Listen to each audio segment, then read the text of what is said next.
이 시간 우리 하나님의 말씀 먼저 사도행전 2장 42절부터 47절까지의 우리 말씀 우리 한 절씩 교독하도록 하겠습니다. 제가 먼저 읽습니다.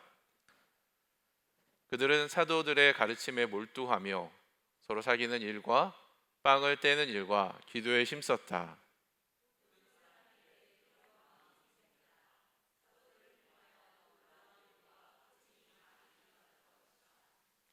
믿는 사람은 모두 함께 지내며 모든 것을 공동으로 소유하였다.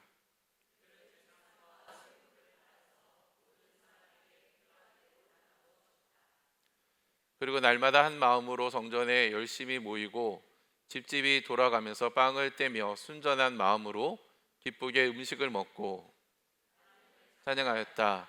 그래서 그들은 모든 사람에게서 호감을 샀다. 주님께서는 구원받는 사람을 날마다 더하여 주셨다. 아멘. 네, 하나님의 말씀입니다. 오늘 저는 이 말씀을 통해서 진정한 교제를 꿈꾼다라는 그런 제목으로 하나님 말씀을 이렇게 나누기 원합니다. 저희 교회는 자랑할 것이 참 많은 교회입니다. 먼저는 아름다운 교회 건물을 가지고 있고, 또 제가 보기에는 건물보다 더 빛나고 아름다운 사람들이 있습니다. 한번 좀 옆에 있는 분들 좀 바라보시면서 당신은 빛나고 아름다운 사람입니다. 그렇게 좀 인사 나누도록 하겠습니다. 네, 정말로 여기 계신 한 분 한 분은 빛나고 아름다운 분들입니다. 그래서 이렇게 좋은 분들과 함께 제가 교회를 세워가며 하나님의 나라를 꿈꾸게 되어서 정말로 기쁘게 생각합니다. 그 외에도 자랑할 것이 너무나 많지만 제가 이렇게 손꼽아서 이렇게 자랑하고 싶은 것이 있다면 그것은 양육반 과정입니다. 성서침례 대학원 대학교에서 교수 활동을 하시는 담임 목사님께서 1년이라는 시간 동안에 하나님의 말씀으로 우리 모인 분들을 양육하고 또한 영적 성장에 유익한 책들을 많이 소개를 합니다.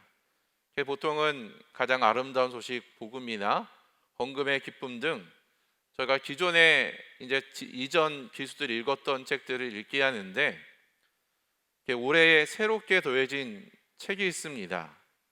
여러분, 기존의 것에 새로 더해진다라는 것은 그만큼 그 책이 좋은 책이다라는 의미일 것입니다. 올해 더해진 책은 진정한 교제라는 그런 책인데 이번 기수에 함께 하신 분들은 다 읽게 하셨고, 또한 목사님께서는 우리 목자들도 꼭 한번 읽어보라 라고 권면했던 좋은 책입니다.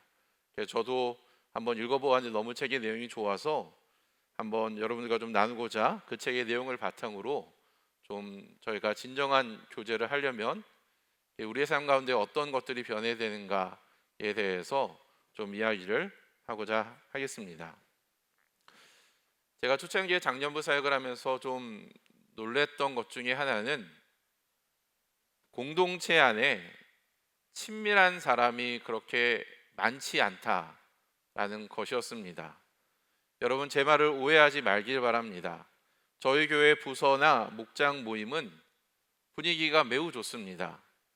그들은 늘 웃고 있고 행복해 보이죠. 저는 사랑 믿는 교회만큼 분위기가 좋은 공동체를 저는 개인적으로는 본 적이 없습니다. 저희 교회가 너무 좋아요. 우리는 매주 바디감이 풍부한 커피와 맛있는 다과를 먹으면서 한번 만나면 최소 2시간은 이야기를 합니다. 사람들은 교회에 오면 집에 가는 것을 싫어합니다. 그런데 이런 질문을 해봅시다. 마음속 깊은 문제까지 서슴없이 터놓고 이야기할 수 있는 사람이 여러분 몇 명이나 계십니까? 우리가 하는 것은 성경이 요구하는, 성경이 말하는 진정한 교제입니까?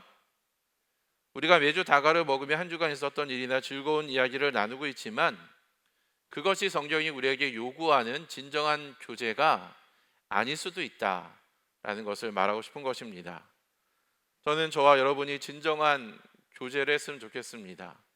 다른 공동체는 몰라도 사랑 믿는 교회만큼은 정말로 주님께서 기뻐하시는, 기대하시는 그런 교제가 우리 가운데 풍성히 좀 일어났으면 하는 그런 기대감이 있습니다.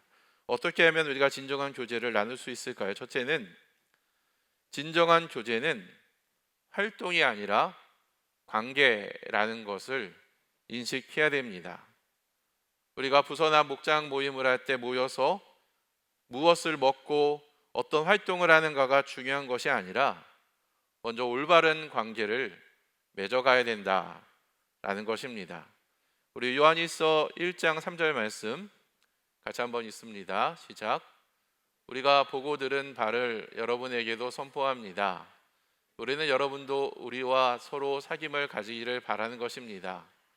우리의 사귐은 아버지와 또 그의 아들 예수 그리스도와 함께하는 사귐입니다.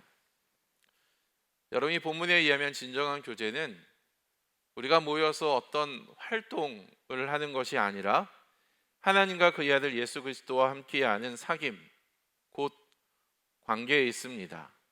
진정한 교제는 성부, 성자, 성령 삼위일체 하나님과 깊은 관계에 기초합니다. 모든 일의 관계가 너무나 중요하듯이 우리가 진정한 교제를 하려면 성부, 성자, 성령 삼위일체 하나님과 먼저 깊은 관계를 맺어야 된다라는 것입니다.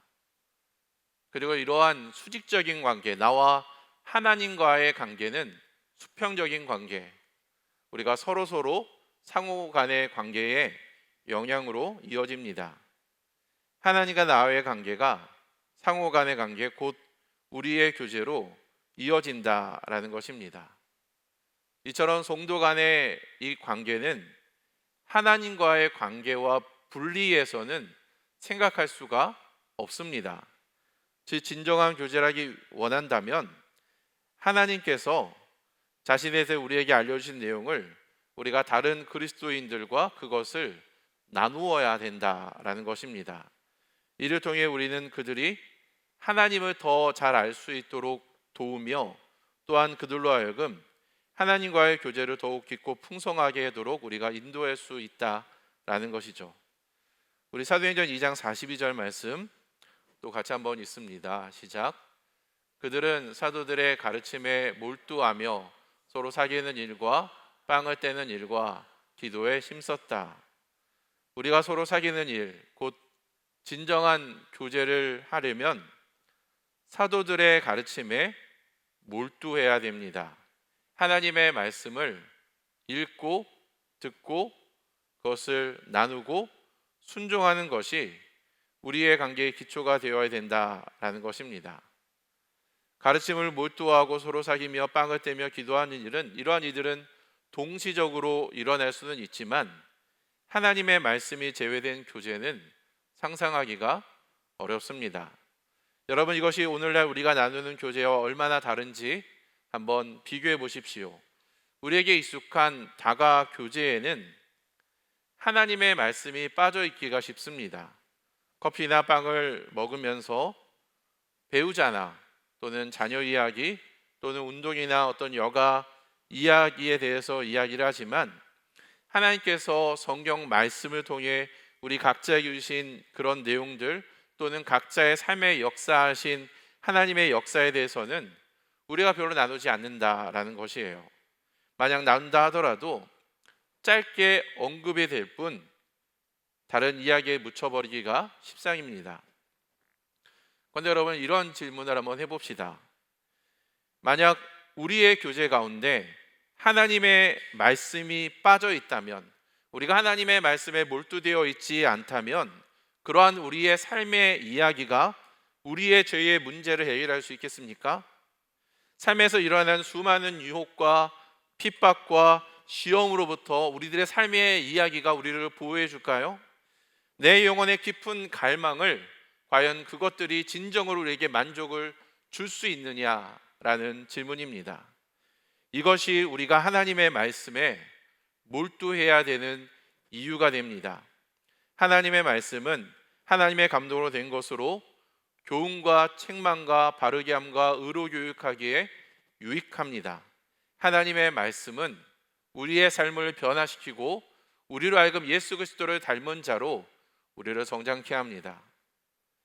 만약 우리가 이러한 하나님의 말씀을 나누지 않는다면 일반적인 동아리나 또는 사교 클럽과 무슨 차이가 있겠습니까? 우리는 컨트리 클럽이 아닙니다. 우리는 예수의 생명을 나누는 교회죠. 그리스도 안에 있어야 우리가 영양분을 공급받고 생명력 있는 삶, 열매 맺는 삶을 살 수 있게 됩니다.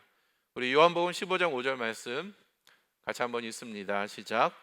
나는 포도나무요 너희는 가지이다. 사람이 내 안에 머물러 있고 내가 그 안에 머물러 있으면 그는 많은 열매를 맺는다. 너희는 나를 떠나서는 아무것도 할 수 없다. 우리가 진정한 교제를 할 수 있는 가장 근원적인 사실은 우리가 그리스도 예수 안에 있기 때문이다라는 사실을 여러분 잊지 맙시다. 그리스도 밖에서는 아무것도 할 수 없습니다. 그러므로 부서나 목장 모임을 할 때 여러 가지 활동 때문에 말씀 나눔을 패스하거나 또는 말씀 나눔을 소홀히 여기지 않기 바랍니다. 오히려 부서나 목장 모임을 하기 전에 개인적으로 하나님이 나에게 은혜 주신 내용들, 하나님이 나에게 감동을 주신 그러한 내용들을 깊이 묵상하고 내 삶 속에서 일어난 하나님의 역사하심을 기억하고 그것들에 대해서 나눌 준비를 해야 됩니다. 아무런 준비 없이 부서나 목장 모임에 참석하는 것이 아니라 내가 사랑하는 주의 백성들, 주의 성도들을 만날 때에 어떠한 말씀으로 어떠한 간증으로 나눌 건지에 대해서 우리가 미리 준비해야 된다라는 것입니다. 우리가 말씀을 하나님의 역사를 풍성히 나눌수록 그 모임은 생명력이 넘치는 모임이 될 것입니다. 목장 모임의 핵심은 그리스도의 충만하심이 우리 안에 충만해지는 것입니다. 말씀 교제를 통해 하나님과의 관계가 더욱더 깊어지고 그런 관계가 서로와의 관계에 영향을 주도록 이끌어야 됩니다. 우리는 그리스도의 생명을 나누어 가져야 됩니다. 두 번째로 진정한 교제를 하기 원한다면 자신의 소유를 우리는 나눌 수 있어야 됩니다. 우리 초대교회 성도들의 교제를 보면 그들은 단지 하나님의 말씀만을 나눈 것이 아니라 어려운 처지에 있는 사람들에게 자신의 소유물을, 자신의 재산을 나누었습니다. 사도행전 2장 44절과 45절 말씀 같이 한번 읽습니다. 시작. 믿는 사람은 모두 함께 지내며 모든 것을 공동으로 소유하였다. 그들은 재산과 소유물을 팔아서 모든 사람에게 필요한 대로 나누어 줬다. 어떤 학자는 이러한 현상에 대해서 이것은 초대교회에만 나타난 특별한 현상이라고 주장을 했습니다. 이것은 초대교회 일이고 오늘날 살고 있는 우리하고는 별로 상관이 없는 이야기다라는 것입니다. 그러나 이러한 모습은 초대교회만 국한되지 않았습니다. 로마서 12장 13절에 보면 성도들의 쓸 것을 공급하고 손님 대접하기에 힘쓰라 라고 기록되어 있고 고린도후서 9장 13절에 보면 여러분의 이 봉사의 결과로 여러분은 하나님께 영광을 돌리게 될 것이다 라고 기록하고 있습니다. 그리고 시브리서 13장 16절에서는 선을 행함과 가진 것을 나눠주기를 소홀히 하지 마십시오. 하나님께서는 이런 제사를 기뻐하십니다 라고 기록되어 있습니다. 이처럼 자신의 소유물을 다른 어려운 형편에 있는 우리 지체들과 나누는 것은 진정한 교제에 있어서 매우 중요한 성경적 요소입니다.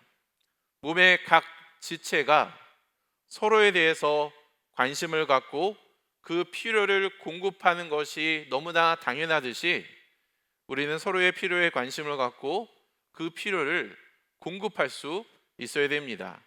특별히 우리는 말씀을 가르쳐 주는 자와 모든 좋은 것을 함께 나눌 수 있어야 됩니다.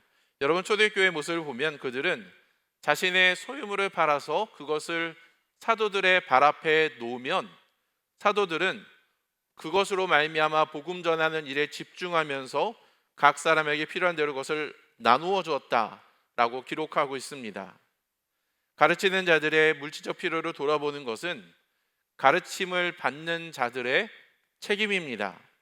하나님의 말씀을 전하는 자들이 다른 생각을 하지 않고 그 일에 집중할 수 있도록 우리는 그들의 필요를 공급해 줘야 된다라는 것입니다.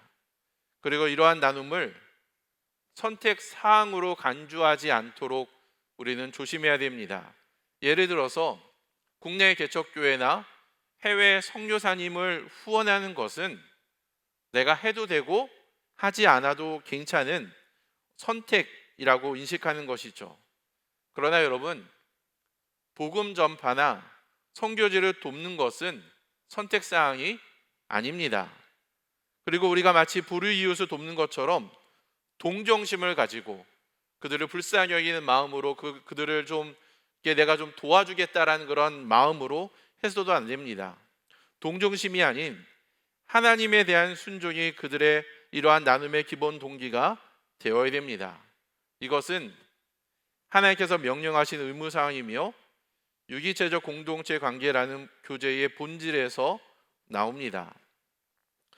그리고 우리는 이 물질적 소유를 나눔으로 인하여서 복음 전도에 참여할 수 있습니다. 빌립보 성도들은 바울에게 물질적 소유를 나눔으로써 복음 전파의 바울의 동력자가 되었습니다. 그들은 복음을 알게 된 맨 처음부터 그렇게 행동을 했죠.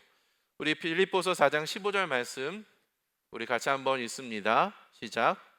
빌립보의 교우 여러분, 여러분도 아는 바와 같이 내가 복음을 전파하던 초기에 마게도니아를 떠날 때에 주고받는 일에 나에게 협력한 교회는 여러분밖에 없습니다. 오늘날 우리는 우리의 소유를 나눔으로 복음 전도에 참여할 수 있습니다. 그것은 우리나라의 다른 지방, 여러 지역 친교회의 그런 개척교회들을 우리가 도울 수도 있고, 또는 다른 나라에서 선교하는 해외 선교사님들을 도울 수도 있습니다.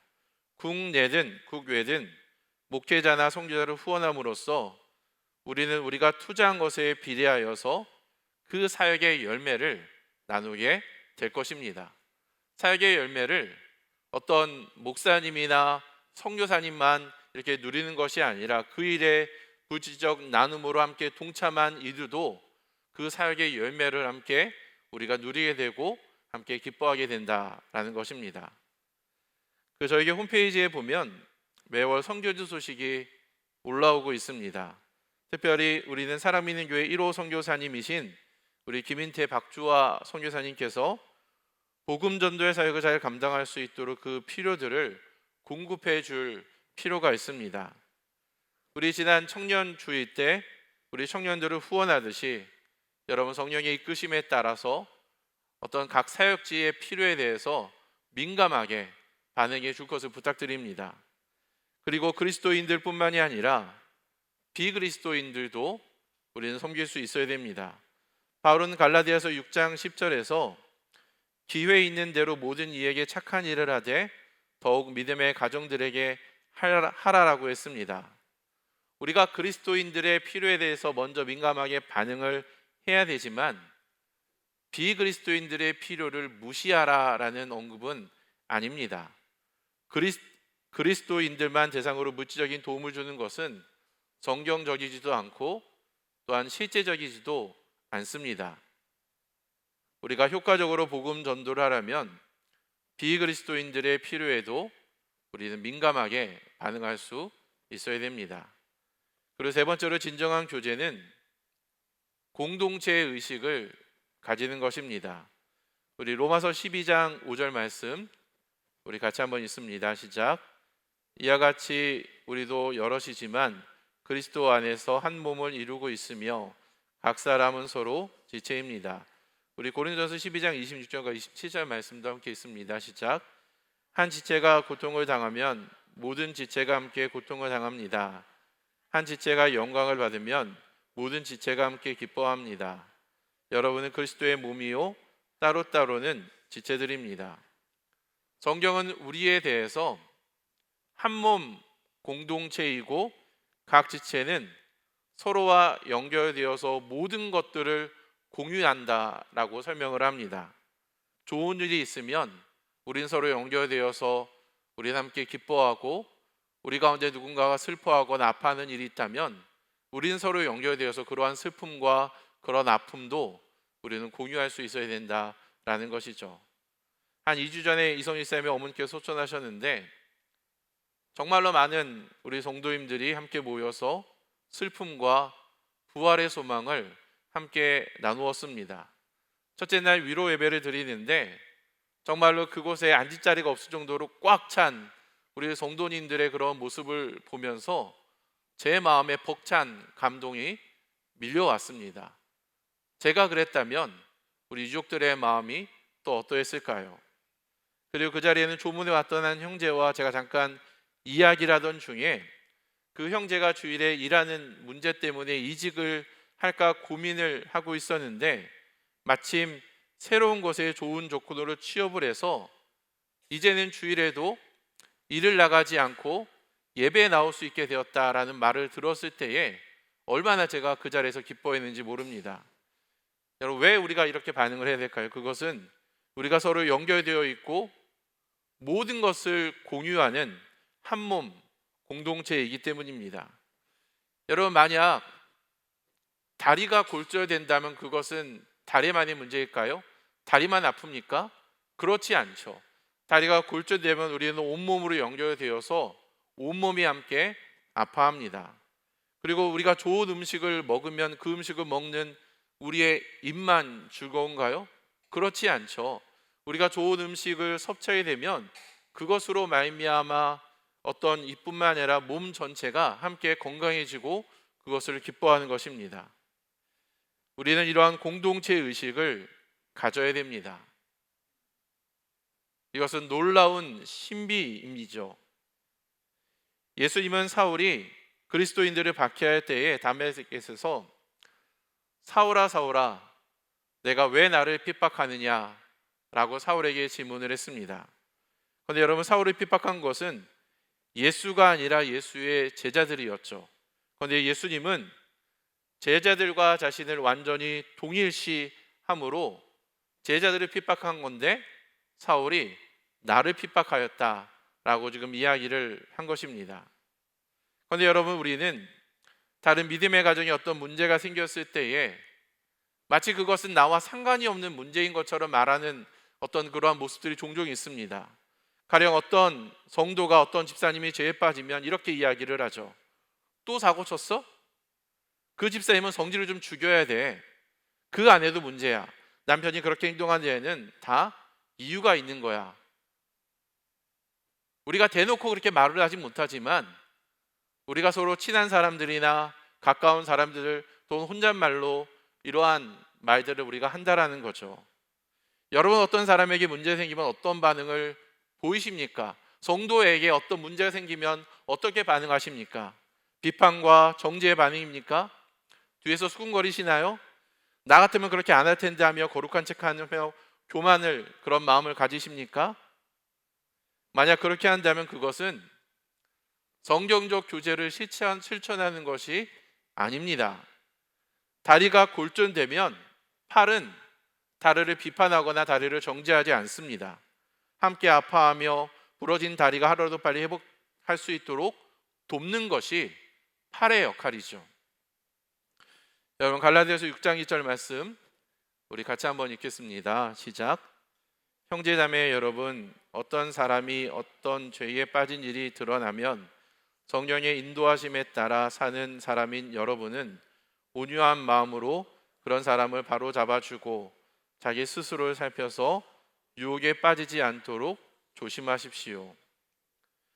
우리가 정말로 한 몸 공동체라는 것을, 우리가 연결되어 있고 우리가 모든 것을 함께 공유하는 한 몸 공동체라는 것을 믿는다면 같은 몸의 지체로서 비판과 정죄와 비난을 하는 것이 아니라 그를 향한 진정한 관심과 기도와 사랑의 후원이, 섬김이 있어야 된다라는 것입니다. 그리고 잘못을 범한 형제나 자매가 있다면 온유한 마음으로 그 사람이 바른 길로 설 수 있도록 도와주는 것이, 방관하는 것이 아니라 그 사람이 바로 설수록 도와주는 것이 우리가 마땅히 해야 될 우리의 책임입니다. 바울은 성도 간의 관계를 가족 간의 관계로도 비유를 했는데, 여러분 가족 중에 어떤 한 분이 아프면 그것은 그 사람만의 문제가 될 수 없습니다. 우리의 부모님이나 우리의 자녀들의 어떤 문제 생기면 그것은 그들의 문제입니까? 가령 부모님 중에 한 분이 치매에 걸리거나 팔이 부러지거나 고혈압이나 당뇨 등으로 쓰러지면 온 집안은 그 한 사람을 위해서 신경 쓰는 것이 건강한 가정의 모습입니다. 어찌 나와 상관이 없는 다른 문제라고 우리가 치부할 수 있겠습니까? 우리는 좋은 것이든 나쁜 것이든 함께 나눠 가져야 됩니다. 우리는 가족이며 그럴 때 우리는 함께 성장할 수 있습니다. 우리 고린도후서 8장 13절과 14절 말씀 우리 같이 한번 읽습니다. 시작. 나는 다른 사람들을 평안하게 하고 그 대신에 여러분을 괴롭게 하려는 것이 아니라 평행을 이루려고 하는 것입니다. 지금 여러분의 넉넉한 살림이 그들의 궁핍을 채워주면 그들의 살림이 넉넉해질 때에 그들이 여러분의 궁핍을 채워줄 수도 있을 것입니다. 이렇게 하여 평형이 이루어지는 것입니다. 여러분, 이 모습이 하나님이 우리에게 기대하시는 모습입니다. 하나님은 차별 없이 모든 사람들이 공평해지기를, 평등해지기를 원하십니다. 그것은 각 지체가 맡은 분량대로 활동함에 따라 몸이 자라나며 사랑 안에서 모든 지체가 건강하게 자라는 것이죠. 공산주의는 이러한 꿈을 꿨지만 그들은 실패했습니다. 그러나 하나님은 교회를 통해서 이 일을 이루기를 원하십니다. 우리 네 번째 마지막 진정한 교제는 영적인 성장을 도모합니다. 우리 잠언 27장 17절 말씀 우리 같이 한번 읽습니다. 시작. 쇠붙이는 쇠붙이로 쳐야 날이 날카롭게 서듯이 사람도 친구와 부대껴야 지혜가 예리해진다. 우리에게 익숙한 개역 개정으로 제가 한번 읽어드립니다. 철이 철을 날카롭게 하는 것과 같이 사람이 그의 친구의 얼굴을 빛나게 하느니라. 제가 사람이 있는 교회에 있으면서 감사한 것은 좋은 믿음의 사람들이 많다라는 것입니다. 특별히 저는 교육자 그룹에게 정말로 감사를 드립니다. 이들은 저에게 영감을 주고 좋은 통찰력을 제공해 줍니다. 이들에게서 성실함과 탁월성과 지혜를 배웁니다. 우리 전도서 4장 9절부터 10절 말씀 또 같이 한번 읽습니다. 시작. 혼자보다는 둘이 더 낫다. 두 사람이 함께 일할 때에 더 좋은 결과를 얻을 수 있기 때문이다. 그 가운데 하나가 넘어지면 다른 한 사람이 자기의 동물을 일으켜 줄 수 있다. 그러나 혼자 가다가 넘어지면 딱하게도 일으켜 줄 사람이 없다. 제가 서론에 얘기했지만 저희 교회는 양육반이라는 좋은 양육 프로그램 과정이 있습니다. 보통 한 7명에서 10명 정도가 모이는데 올해에는 하나님께서 저희 교회를 축복해 주셔서 신청자가 배나되어서 화요일과 수요일 날짜를 이렇게 둘로 나누어서 각 그룹에 한 10명 정도 모이는 것으로 알고 있습니다. 양육반에 등록을 하게 되면 먼저는 성경을 여러분 암송해야 되고요. 또한 다양한 신앙 서적들을 읽고 서평을 써야 됩니다. 그 과정이 마치 신학교에서 공부하는 그런 커리큘럼과 좀 비슷하다라는 그런 느낌을 받습니다. 그런데 여러분 혼자서는 이 일을 감당하기가 어렵죠. 혼자 여러분 암송하고 혼자 좋은 책들을 읽고 서평 쓰는 게 여러분 쉬운 일입니까? 어떻게 보면 좀 굉장히 어렵죠. 그런데 함께하는 사람이 있어서 서로 격려하고 서로 은혜 받은 것들을 나눌 때에 이런 것들을 우리가 함께 해나갈 수 있게 된다라는 것입니다. 그런데 기억할 것은 이러한 영적인 교제가 모든 사람들과 이루어지지는 않는다라는 것입니다. 대부분 소수의 사람들과 이루어지며 때로는 그 대상이 정말로 미비할 수 있어요. 1명이나 2명 정도가 될 수 있습니다. 이 시점에서 제가 여러분에게 도전드리고 싶은 것은 우리가 모든 사람을 공평하게 대해야 돼. 그리스도께서 우리 모든 사람들을 공평하게 대한 것처럼 우리는 모든 사람들에게 사랑과 섬김으로 공평하게 대해야 돼. 영적인 성장을 도모할 수 있는 소수의 사람들과 의도적으로 우리가 교제할 필요가 있다라는 것입니다. 여러분, 평균적인 그리스도인이 아니라 정상적인 그리스도인이 되십시오.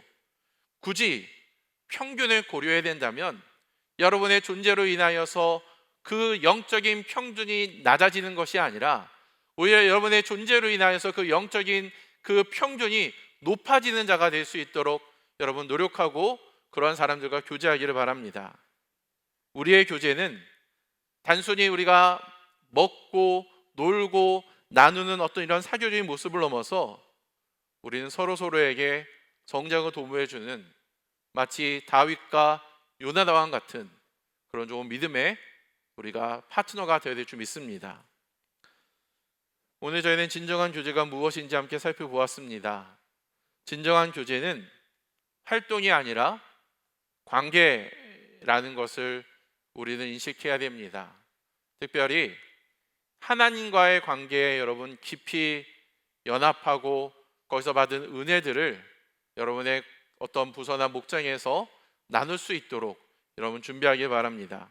그리고 진정한 교제는 복음을 위해 물질적인 소유를 나누는 것이며 우리가 한 몸 공동체라는 것을 인식하고 서로 사랑하고 우리는 돌봐야 됩니다. 그리고 우리는 교제를 통해 영적인 성장을 도모할 필요가 있습니다. 이제 오순절에 나타난 우리 초대교회의 모습을 다시 한번 생각해 봅시다. 그들은 사도들의 가르침에 몰두하며 서로 사귀는 일과 빵을 떼는 일과 기도에 힘썼습니다. 즉 그들은 어떤 한 가지 일에만 집중한 것이 아니라 성경적인 가르침, 그리고 물질적인 나눔, 공동체 인식, 영적인 성장을 도모하면서 이런 것들을 함께 하면서 그들이 교제했던 것들을 보게 됩니다. 그들의 교제에는 균형이 있었죠. 우리의 교제도 그래야 됩니다. 내 입맛에 따라 내 방식대로의 어떤 교제가 아니라 하나님의 방식대로 교제해야 됩니다. 그렇게 할 때 우리의 교제는 모든 사람들의 호감을 사게 되어서 그러한 우리를 통해 주님께서 구원받는 사람을 날마다 더하게 하는 그런 사랑 믿는 교회가 되기를 주님의 이름으로 축복합니다. 함께 이 시간 우리가 좀 찬양하도록 하겠습니다.